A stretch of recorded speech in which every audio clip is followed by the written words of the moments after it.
Assalomu alaykum barchaga, xayrli oqshom o'rtoqlar. Inshaalloh safarimni boshlash niyatidaman. Ikkita manzil bor. Birisi Xitoy buyuk devoriga, ikkinchisi Moskva, Rossiya Moskva Kremlga yurish. Ikkita joy bor. Qaysi birini yursak tavsiya qilasizlar?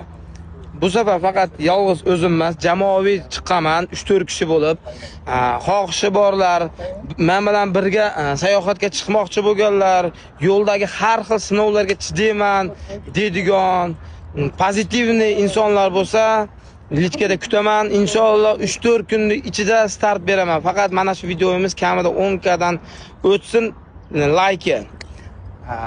Bu safar o'zgacha videolar bo'ladi. Spesialniy kafe, restoran, mehmonxonalarga kirilmaydi. Bu galgi sayohatimiz adrenalin darajada bo'ladi. Kuzatishda davom etamiz. Start berildi. 4 kundan keyin nasib qilsa.